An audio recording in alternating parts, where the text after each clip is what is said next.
नमस्कार श्रोताओं, हमारे YouTube चैनल में आप सभी लोगों का हार्दिक स्वागत मैं अभिनंदन करता हूं। श्रोताओं, आज मैं आपको जो कहानी सुनाने जा रहा हूं, उसे महिलाएं अपने दिमाग में उतार लें, जिंदगी संवर जाएगी। श्रोताओं, ध्यान से सुनिए। कहानी है एक पतिव्रता नारी और वेश्या की। श्रोताओं, पतिव्रता नारी में कितनी सस्ती होती है, कितनी शक्ति होती है। श्रोताओं, एक बेटी थी, उसकी मात्र 6 महीने पहले शादी हुई थी। 6 महीने पहले शादी हुई थी और शादी के 6 महीने बाद उसका पति कोढ़ी हो गया। मतलब अर्थात उसका शरीर कोहड़ से चू चू कर गिरने लगा, हड्डी गलने लगी। श्रोताओं, जो पतिव्रता नारी थी वो अपने सत्य पर अड़ी रही। अपने कोढ़ी पति के शरीर पर दवा लगाती थी, उसे दुर्गंध भी आती थी, फिर भी वो दवा लगाती थी। उसके बावजूद भी उसके मन में कभी दूसरे पराये पुरुष को सपने में भी उसने कभी नहीं सोचा, क्योंकि वो पतिव्रता नारी थी। श्रोताओं, प्रतिदिन दवा लगाती थी और ऐसे ही रहा करती थी, क्योंकि उसका भाग्य था। मगर उसने अपने पतिव्रता धर्म को नहीं टूटने दिया। श्रोताओं, एक दिन की बात है जब उसने अपने पति की दवा लगाई और आंगन में बैठाल दिया। आंगन में बैठ गए। उधर राजा के महल में एक वेश्या नृत्य करने जाया करती थी।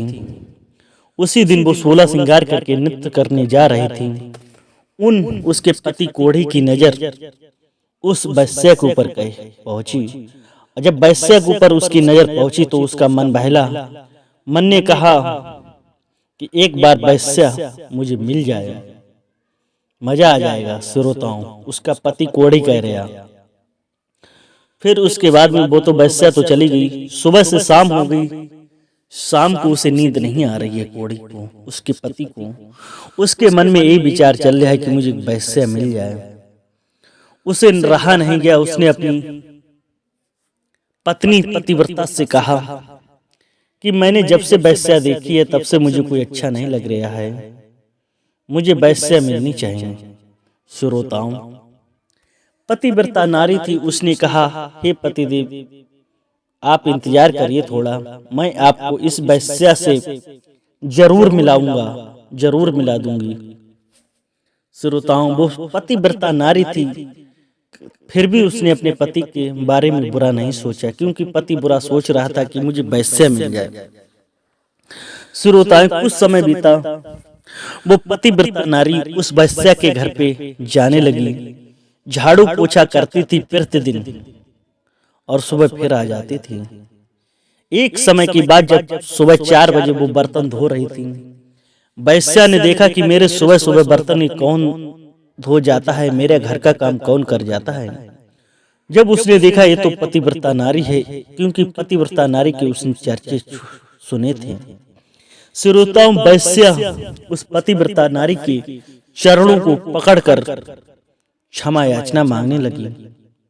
हे पतिव्रता स्त्री, हे मेरी बहन, आप एक कष्ट सह रही हो।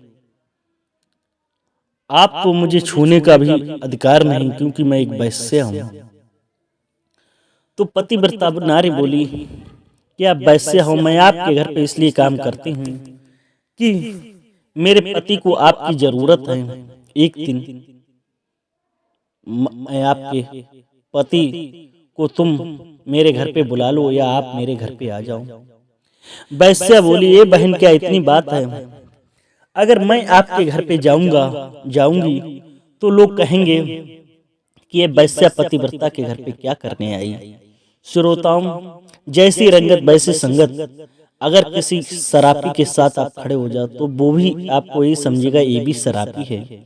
अगर वो वेश्या के साथ खड़ी हो जाएगी फिर भी कुछ भी ना हो, फिर भी लोग गलत सोचेंगे। श्रोताओं, जैसी संगत वैसी रंगत। अगर चोर के साथ आप खड़े हो जाओ तो आपको चोर ही समझेंगे। श्रोताओं, ये बात वेश्या ने कहा कि ठीक है, आप अपने पति को मेरे घर पे शाम को 8 बजे भेज देना। श्रोताओं, जब वो पतिव्रता नारी अपने घर पे पहुंचती है और अपने पति से कहती है, पति जी मैं वेश्या से बात करे आई हूं, आप जा सकते हो। क्योंकि जो पति था उसके दुर्गंध आ रही थी मगर उसे चला नहीं जाता था, फिर भी उसके मन में दूसरी स्त्री का लालसा थी। जैसे ही वो चला तो उसके आगे पत्थर से वो टकरा गया, ठोकर लगी, चिल्लाया हाय राम हाय राम। तो पतिव्रता नारी थी, उसे पकड़कर वो रोने लगा कि मुझे अब कौन ले जाएगा। श्रोताओं, जो पतिव्रता नारी थी कि हे पतिदेव और आप रो मत, मैं आपको जरूर उसके पास ले चलूंगी। तो पतिव्रता नारी ने कही आप मेरे ऊपर पीठ पर बैठ जाओ, मैं तुमको ले चलूंगी। तो वो ले चलने को तैयार ही। उसने सोचा कि मैं अगर गांव के रास्ते से जाऊंगी तो लोग मुझे देखेंगे, इसलिए मैं जंगल के रास्ते से चलती हूँ। श्रोताओं, जब वो अपने पति कोढ़ी को लेकर जंगल के रास्ते चली, उधर क्या हुआ श्रोताओं, एक घटना घट गई। उधर राजा के यहाँ चोरी हो गई और चोर सामान लेकर भागने लगे। भागते भागते उसी जंगल में आ गए। श्रोताओं, उसी जंगल में मांडव ऋषि की एक कुटिया थी। क्या थी? कुटिया। उन्हीं की कुटिया पर सामान चोरों ने छोड़ दिया। श्रोताओं, और उसी समय वो अपनी तपस्या में लीन थे। बहुत ऊंचे संत थे, विद्वान थे, त्रिकालदर्शी थे, झूठे मोटे बात महात्मा नहीं थे, वो सच में महात्मा थे, बहुत पहुंचे हुए महात्मा थे। चोरों ने एक सूली गाड़ी उस पे उन्हें बैठाल दिया, फिर भी वो उन्हें एहसास नहीं हुआ कि मैं प्रार्थना कर रहा हूं, मैं काय पे बैठा हूं। श्रोताओं, रात का टाइम था, शाम को, और वो ही वेश्या अपने पति कोढ़ी को अपने ऊपर बैठाल कर निकली तो उन कोढ़ी की हाथ उनके सूली में लग गया। जब सूली में लगा तो मांडव ऋषि के ये सूली चुभ गई। तुरंत मांडव ऋषि ने कहा, कौन? मैं तुझे श्राप देता हूं, तो सूर्य उदय होने से पहले मर जाएगा। श्रोताओं, ये बात कोढ़ी ने सुनी। पतिव्रता नारी की स्त्री के पति ने, वो रोने लगा कि मैं मरता तो पहले ही था, अब तो और मर जाऊंगा, सुबह होते ही मैं मर जाऊंगा। श्रोताओं, जब उसने सोचा कि मैं सुबह होते ही मर जाऊंगा, फिर वो पतिव्रता स्त्री थी, उसने कहा, पतिदेव मैं मरने नहीं दूंगी, मैं सूर्य को उदय नहीं होने दूंगी। उसने जल अभिमंत्रित करके मारा और सूर्यदेव का आह्वान किया, हे सूर्यदेव, मैं अपने सच्चे और पतिव्रता धर्म पर, अगर मैंने अपने सपने में ही किसी पराय पुरुष को सोचा हो तो सूर्य उदय नहीं होना। श्रोताओं, ये बात सुनकर सूर्य उदय नहीं हुआ। जब सूर्य उदय नहीं हुआ, वो वहीं पर बैठ गई। हाहाकार मच गया, सूर्य उदय नहीं हुआ। क्योंकि ये पौराणिक बातें हैं, पद्म पुराण में ये लिखित बातें हैं। जब सूर्य 48 घंटे तक उदय नहीं हुए, हाहाकार मच गया, तराही मच गई।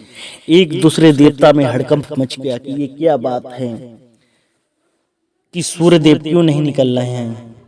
श्रोताओं, जब सूर्यदेव नहीं निकले, फिर देखा कि एक पतिव्रता नारी है जिसके कहने पर सूर्यदेव नहीं निकले। तो वहीं पर आह्वान किया जाता है माता अनुसुईया का, जो बहुत ही पतिव्रता नारी थी हमारे भारत देश में। श्रोताओं, जब माता अनुसुईया आती हैं और उससे कहती हैं, ए बहन, आपके पति को मैं मरने नहीं दूंगी, आपको सूर्य को उदय होने दीजिए। फिर उसने कहा तो सूर्यदेव को आदेश दिया। सूर्यदेव जैसे ही उदय हुए तैसे ही उसके पति के प्राण चले गए। श्रोताओं, जब सूर्यदेव उदय हुए और पति के प्राण चले गए, तुरंत उसने माता सती अनुसुईया ने अग्नि प्रज्वलित करके और कहा, मैं अपने सत्य पर आश्रित हूं। अगर मैंने अपने स्वप्न में भी पराय पुरुष का अगर स्वप्न देखा हो तो इनका पति बहन का जीवित हो जाए। पति जीवित हो गया। श्रोताओं, हाहाकार जय जयकार होने लगी माता सती अनुसुईया की, और उसकी भी जय जयकार होने लगी। पति वीरता नारी स्त्री में इतनी ताकत है कि वो अपने पति को मरते हुए को भी उठा सकती है। श्रोताओं, जिस घर में महिलाओं का सम्मान होता है, स्त्रियों के सम्मान होता, उस घर में स्वयं महालक्ष्मी वास करती हैं। जिस घर में महिलाओं और बेटियों का सम्मान नहीं, उस घर से महालक्ष्मी रूठ के चली जाती हैं। श्रोताओं, वैश्या माफ करके गलती माफी कर कुछ क्षमा याचना मांगने लगी। उस दिन से उस वैश्या ने सारे कर्म छोड़ दिए, नृत्य करना भी छोड़ दिया। श्रोताओं, हमेशा महिलाओं से मेरा विनम्र अनुरोध है, ये बात अगर आपने दिमाग में अगर भर ली, उतार ली, तो कभी भी आप धोखा नहीं खाओगी, आपके जीवन में कलेश नहीं होगा। श्रोताओं, आपके घर में सभी लोगों का जीवन धन्य हो जाएगा। श्रोताओं, कभी भी किसी का बुरा नहीं सोचना चाहिए, हमेशा महिलाओं को सम्मान करना चाहिए। चाहे महिला हमारी हो या बुराई हो, चाहे पराई बहन हो या बेटी हो, किसी को मुझे बुरी नज़र से नहीं देखना चाहिए। श्रोताओं, क्योंकि इसी पर मेरा सत्य जागृत होता है। क्योंकि पतिव्रता नारी थी, जबकि उसका पति कोढ़ी था, फिर भी वो अपने पति को पति मानती थी।